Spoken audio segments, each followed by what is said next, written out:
বলছিল মান আরাফা নাফসাহু ফাকাদ আরাফা, অর্থাৎ যেই পর্যন্ত তুমি তোমারে চেনো না সে পর্যন্ত আল্লাহরে তুমি চেনো না।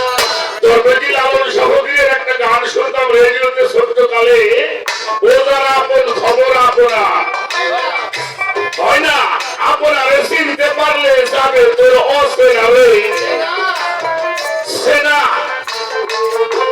দর্শন হলো তিনটা,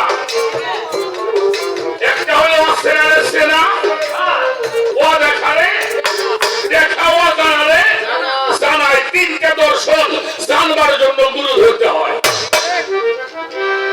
তো যেহেতু কথা বলি আপনি বলছেন সবই চিনলাম, কিন্তু আমারে আমি চিনলাম না। আপনি বলছেন যে দিকে তাকাবো ওইদিকে আল্লাহ, ওইদিকে কেবলা, এ কথা বুবাইও জানে,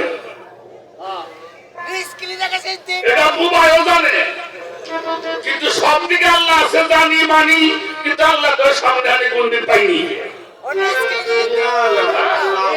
এটা লোক কম যে আমি এদিকে তাকাইছি, তাকাই আল্লাহ দেখছি, বাড়ি দেখছি, গাছ দেখছি, সূর্য দেখছি, চন্দ্র দেখছি, সব দেখছি, পাহাড় দেখছি, পর্বত দেখছি, নদী দেখছি, কিন্তু যেদিকে তাকাই আল্লাহ আছে শুনছি ও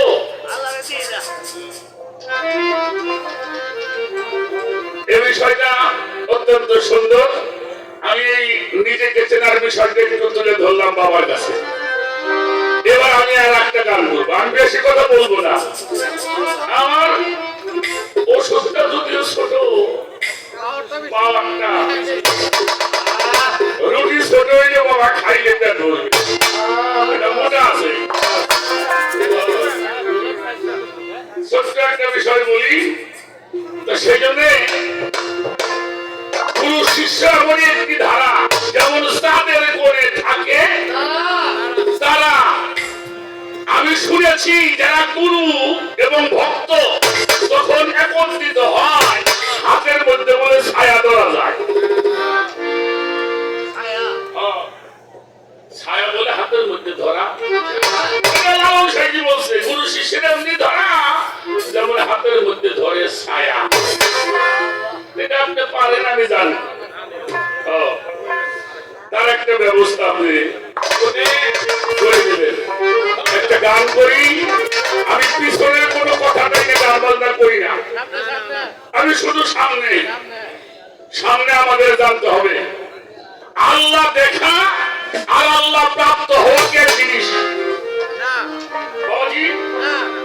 আমি আরিফ দেওয়ানকে দেখেছি আর আমি আরিফ দেওয়ান হয়েছি, একে জিনিস।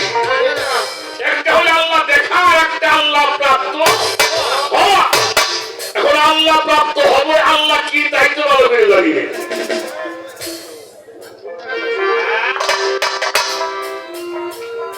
অমানিকারা ফি হাজিহি আবা ফাহুয়া ফিল আখিরাত আমা আদিলু সাবিলা। আল্লাহ বলেছে ও জগতে যারা আমার থেকে অন্ধ, আসলেও তারা অন্ধ, আর অন্ধর জন্য হয়ে যান। সূরা বনী ইসরাঈলের ৭২ নম্বর আয়াত। তো এটা সিনা সানা প্রাপ্ত হওয়ার বিষয় আছে, সেখান থেকে একটি গান আগে আমি করে নেই, সেই গানের মধ্যে আবার কিছু দেওয়া পাওয়া। আসলে বাবা কোনো শিষ্য পাওয়া আমরা জানি গুরুকে প্রশ্ন করা যায় না,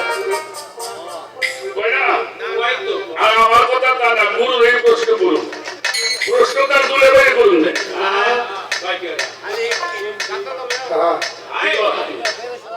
কারণ গুরু হইলে সবচেয়ে বড় বন্ধু। গুরু কি? গুরুর সাথে সম্পর্ক কি? গুরুর সাথে কি সম্পর্ক? তুমি মাতা, তুমি পিতা, তুমি বন্ধু, তুমি ভাই, তুমি ছাড়া আর আমার কেউ।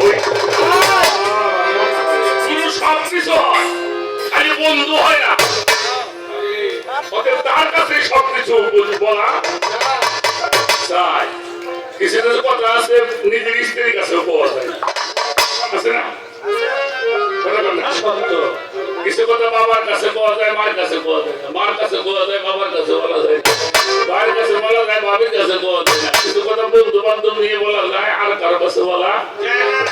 কিন্তু এমন কোন কথা নাই যে কথা গুরুর কাছে বলা যায় না। চায় না। গুরু হলো সেই বন্ধু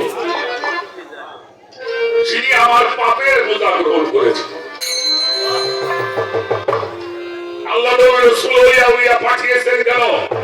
মানুষকে তার কোরআন শিক্ষা দিবে, হিকমত শিক্ষা দিবে, আর মানুষের মস্তিষ্ককে পাপের বোঝা করে পরিষ্কার করবে।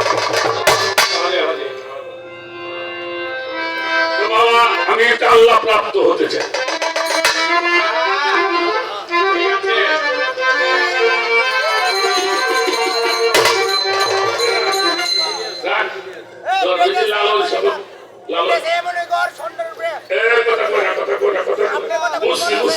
আপনি খুব ভালো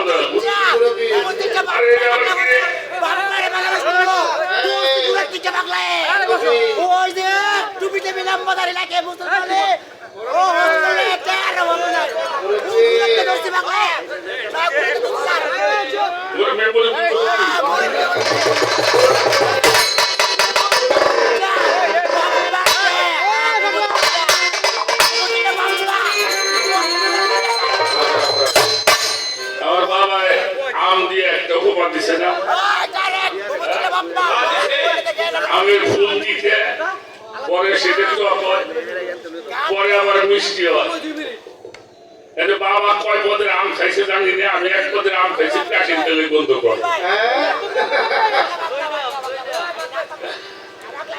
ওটা খাওয়াও যায়।